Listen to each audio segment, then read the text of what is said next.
He was the man patients trusted to keep them alive. But behind his calm smile lay a secret. Charles Cullen, a registered nurse, is now considered one of America's most prolific serial killers.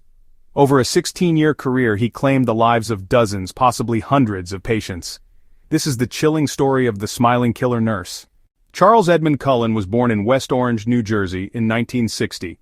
The youngest of 8 children, his childhood was marked by tragedy. His father died before Charles turned a year old, and his mother passed away when he was just 17. Isolated and bullied, Cullen attempted suicide multiple times during his youth. These early years of trauma and instability laid the foundation for the darkness that would follow. Despite his troubled past, Cullen pursued a career in nursing. He graduated from nursing school in 1987 and found work in hospitals across New Jersey and Pennsylvania. To colleagues, he seemed quiet, socially awkward, but dependable. But patients entrusted to his care often never made it out alive. At first, no one suspected the soft-spoken nurse with the polite smile.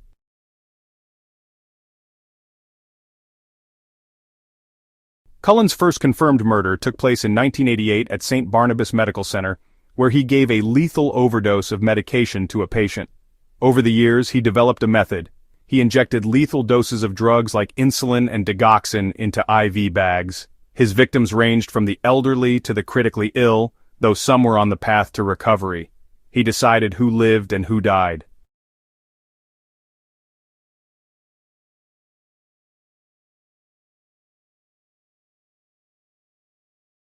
Over time, hospital staff began to notice suspicious patterns. Patients under Cullen's care died at unusual rates. He often appeared at the bedside of patients he wasn't assigned to, and drug discrepancies frequently occurred during his shifts. Yet despite mounting suspicions, Cullen was able to move from hospital to hospital, each one quietly dismissing him rather than risking lawsuits or scandal.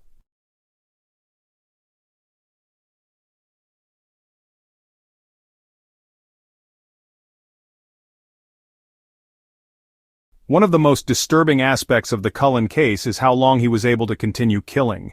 Despite red flags, hospitals often chose silence. Instead of contacting law enforcement, they quietly asked him to resign, allowing him to find employment elsewhere. This cycle repeated for years. By the time authorities pieced together the truth, Cullen had already killed dozens of patients.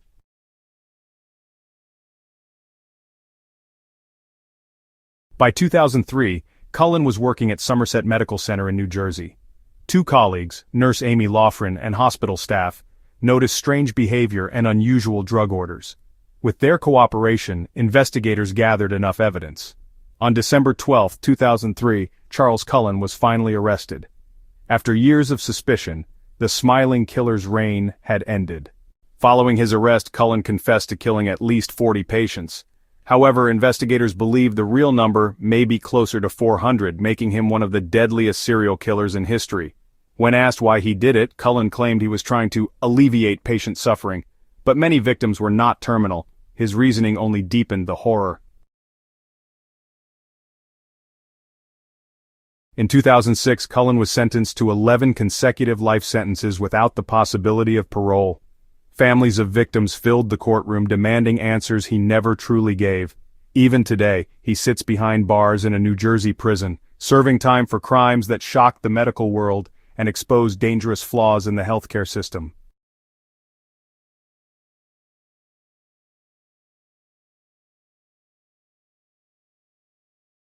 Charles Cullen's case forced hospitals to reevaluate their reporting systems. Today, stricter laws and databases track healthcare workers to prevent similar tragedies.